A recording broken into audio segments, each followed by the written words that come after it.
The nearest Chinese naval base to India is located at Yulin Naval Base near the town of Sanya of Hainan province, a distance of roughly 3,500 km from India's southernmost point, considering it falls on a straight line.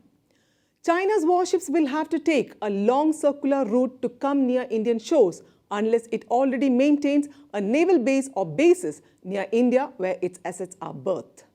The People's Liberation Army Navy plan has a fully functioning naval base at the African country of Djibouti. By multiple accounts, it is working to establish a similar naval station at Gwadar in Pakistan, and it is eyeing a location in Mauritius where its naval ships can berth and keep an eye on the events on the Indian Ocean region. Read and viewed separately, these existing and future Chinese naval bases don't cause much concern. However, once they are seen in relation to each other, things change drastically. Look at the picture of the Google map. Shown circled in map are the location of these places if China manages to build and operates its naval bases from all these three places in the future, then it will reach a position to control the entire Arabian Sea, overlooking India's western and southern borders, and will be able to launch naval assertiveness exercises in the region in close coordination with its all-weather friend Pakistan. Once these naval bases come up, Indian assets will be under the direct sight of permanent Chinese naval platforms from three sides. One of the primary reasons for India's win in the 1971 war with Pakistan was the successful execution of Operation Trident, under which the Indian Navy brought down Pakistan military might to its knees by attacking the Karachi port, the headquarters of Pakistan Navy and its economic trade hub. This option of causing a naval blockade of Karachi is one of the effective deterrent that the Indian policymakers have against any Pakistani aggression in Kashmir. This deterrent will, however, lose its potency if even one of the two Chinese naval bases, either at Gwadar or one of the islands at Maldives, comes up. While India, due to its location and not so warm relationship with both China and Pakistan, will be the first in line to face the threat emanating from these bases, the Western powers, including the United States, will too face the repercussions of the Chinese naval ships patrolling the region, an area of dominance that will cover the entire Gulf of Oman, Gulf of Aden, and most of what lies in and around Mauritius.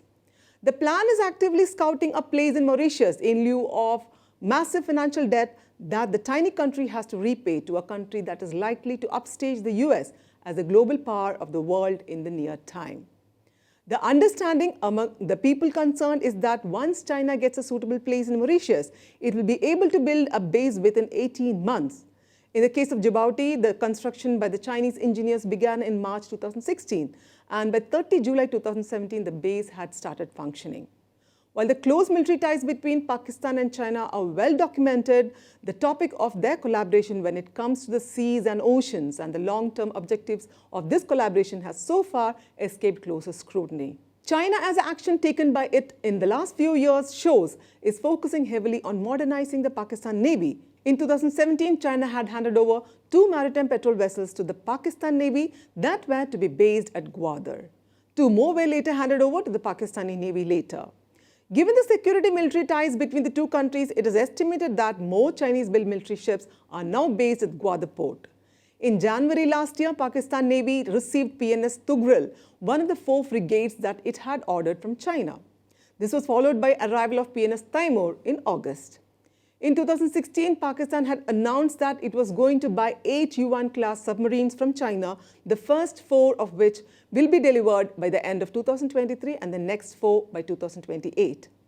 In July 2022, the People's Liberation Army Navy and the Pakistan Navy held the Sea Guardians 2 exercise in the waters of Shanghai, in which the two focused on neutralizing maritime security threats, securing strategic sea lanes, anti-submarine, anti-aircraft, and anti-missile drills. This came after the first of such exercises, Sea Guardians 1, which was held in January 2020 in the North Arabian Sea of Karachi, Pakistan. The Gwadar port, which is under the total control of Chinese officials, is located roughly 600 nautical miles from Strait of Hormuz, a waterway between the Gulf of Oman and the Persian Gulf, through which about 25% of the world's oil passes from source countries in the Middle East to foreign markets. Official sources said in the coming 5 years, the Pakistan Navy will have added 3 more advanced frigates on the lines of PNS Tugril, all of which will be built and supplied by the Chinese. China has also prevailed upon the Erdogan government in Turkey to help Pakistan add more teeth to its naval forces. Turkey has so far supplied 3 corvettes to Pakistan in the last 4 years. The status quo in the Indian Ocean region, dominated by anti-China Pakistan groupings and relatively peaceful till now, is likely to witness a considerable change in the coming years. This is Anjana signing off. Do like and share this video. For further updates, subscribe to Kaumudy Global.